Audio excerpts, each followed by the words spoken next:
Oh man, the Pico! I caught you in a drinking water on me. And you're the founder of the Pico Group. I mean, what you do in marketing is just amazing. I mean, talking to you earlier, I mean, like you could fill seats for anybody, right? And that's what life is about: filling seats, man, selling something.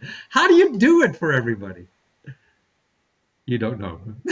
Well, the Pico Group is a full service marketing and advertising agency. So Uh-huh. we do everything from creating the logos for a show to the websites, running all of the social media campaigns, and designing all of the ads for newspapers and TV stations and billboards and all the grassroots stuff. So a lot goes into filling seats and selling tickets on Broadway and off Broadway.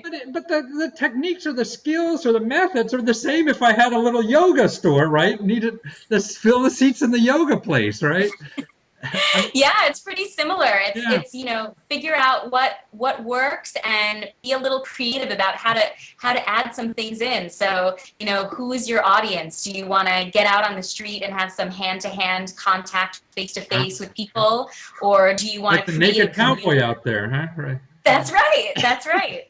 Yeah. Or do you want to create a community online and work on Facebook and Twitter and have an Instagram account Mhm. and create meetup groups on meetup.com. So there are so many different ways of being really inventive and creative, and getting to your target demographic. And that's what really it's all about for theater, is Well, reaching that target the market. target demographic. So that requires something, I guess, a little research. You have to sit down and figure out, or do a survey. How do you figure out who should be my, audience, or who are the people? So for theater, what we do at our agency is we have a research and analytics Ah, department. And before a show ever comes to New York City, there's two options. One is that the show has done an out-of-town workshop I or see. tryout. And then we have data from who attended the show, in the other market, and Mhm. what data can we extract from those ticket buyers, I and see. figure out how to clone those Mhm. people, that type of demographic in the New York tri-state area I market, and then of course roll it out to national and see. international tourists later on. But if a show has no brand, then it really is up to our research and our dramaturgy department. So we have an A what? A on-staff drama dramaturg, who? Dramatur? a dramaturg, yeah, and there's How do actually you spell that? Drama what? Ter? TURG. Dramaturg. What does that mean? I don't know. A dramaturg is someone who really gets into the meat of the show and works with and speaks to Uh, the creatives, the writers, the directors, choreographers, to figure out what the whole energy and purpose of the Wow. show is, Wow. and all of if there's history behind the show, Wow. if it And this is takes. in your marketing group. You got a dramatur, huh? Could I Yeah, we have a look on dramaturg on Craigslist for staff. ads for dramaturs? I want to be a dramaturg. Really? So, and these Well, you people have like to. Yeah, there's actually. they pull apart the play, kind of thing. They pull apart the play. Yeah. Yeah.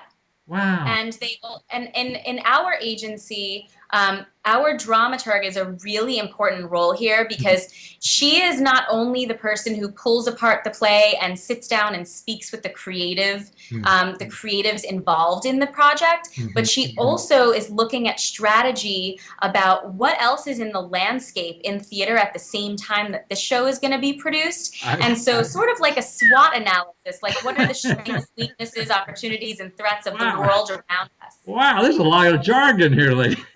A swap, a dramaturg. But what I'm really interested, being a sexist, male, interviewer here, is what did the dramaturg do for the penis play you had? I saw. Well, we had a lot of data about that show, Right? puppetry of Wasn't that from Australia or somewhere like that? Or yeah. Yeah, that's exactly right. It was from Australia, and it played in New York City several times. So we had information about, outside of New York, as well as Uh, previous runs in New York City. mhm. And then we worked a little bit on their national tour as well. So yeah, but that was a lot of actually bachelorette parties and Oh, birthday so it parties and was girls' penis related. Ah, that's interesting. Well, I mean, if I was a small business, then And if I wasn't going to do billboards on 42nd Street, then social media. I mean, in all the options. So you mentioned 4 or 5 options of social media. Is there one that you feel is better, or even to start with, or to learn with? If you're doing something the first time, which of those social media tools you think are the best to try to figure out first? Well, Facebook and Twitter are the two easiest ones, and it really is important to have both because on Twitter, it's just like anything else. Wherever you market or advertise, you're speaking differently to people. So on Twitter, you have a max number of characters, so it's really short and to the point. And what you're asking people to do is you're asking people to retweet or comment on what you've posted. On Facebook, you have a lot more at your disposal. You can post longer posts. You can have people share your posts or your visuals. So really, those two together are the kind of no-brainers. You need to have I both of see. them if you're going So to really in launch a those social media two, campaign. when you're tweeting or Facebooking, do you really say, "Hey, retweet for me," or send this to your friend? I mean, do you outwardly say those kinds of things you want to have happen, or do you imply that and be a little more subtle about it?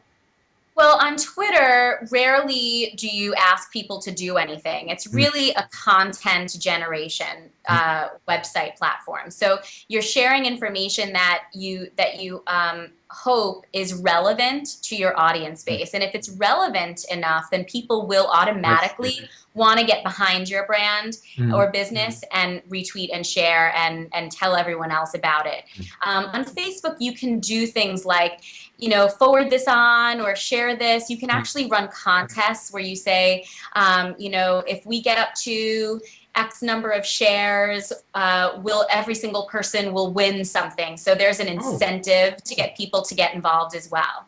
and what do you win? Like discounts on tickets or something like that on your situation, or what?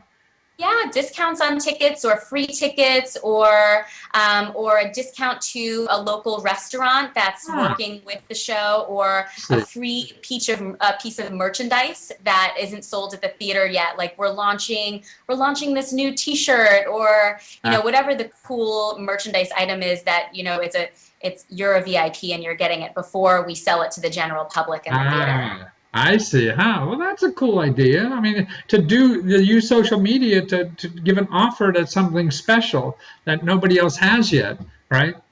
That's right, and it is about creating a community of people who are going to be loyal to your brand. Uh, So, in on Broadway and in theater in general, shows can certainly run for long periods of time. Like Phantom of the Opera has been right. running for 26 years on Broadway, which is absolutely amazing. But for the most part, other shows they run for a year or a couple of years and then they go away. So it is about creating a community because when the show goes on tour nationally and internationally, you want to bring those people with you who feel like they're getting something really valuable by being a part of your show. So it's all some kind of connection, I guess. I mean, that's what I hear in talking to social media, and that's I don't know. As you're older, younger people like you maybe instinctively know that because that's all you know. But older people have been trained in all these other mediums that don't have that personal connection, except the bowling league. Well, that's right. And I think also because we're really in the digital age right now, and people are not getting in front of others, really, they're not having that Yeah. face-to-face contact that they would a few years ago even. It is really important to have it feel personal and to really make connections with people online. Mhm. And that's what, something called meetup.com is really good for because you create a group around a person's interest and I you see. wind up with hundreds or thousands of people who actually get out of their house and they I meet see. up with other people of similar interests. So it's sort of taking that digital area and bringing them out of their So comfort do zone. you And that's what use Meetup for advertising or promoting a Broadway play? We actually, at the Pico group, we have a meetup group called Perks of Being a Theater Lover, and we Oh, events. So great. we invite people to our shows, and then we partner with a restaurant or a bar nearby, and Oh, everyone has a glass of wine and some appetizers. Then they see the show, then they meet the cast afterwards. So that's it's really cool. wonderful. See, I mean, that's a great idea. I mean, that's where we should charge to have people watch this. And that's meetup.com, right? And Yeah. actually, they can know a lot more by going the picogroup.com. That's where people really want to know to find out more about you and the great work you're doing and the inspirational marketing. And you don't sound like another stuffy Madison Ave marketing guy with a big cigar. You know? So, Although it is really fun to watch Mad Men and all the drama oh, that goes yes, on it behind the scenes. is. Our agency has a little less drama than that, but that is it looks like a fun place to be. Yeah. Well, yours looks Way more back. fun nowadays, especially as a woman back then. That sounded dreadful. Well, thank you, Amanda. Thank you for sharing your talent and your heart and all the things you do for everybody. Oh, Thanks. thank you so much for having me. It's been great. Take care. Bye.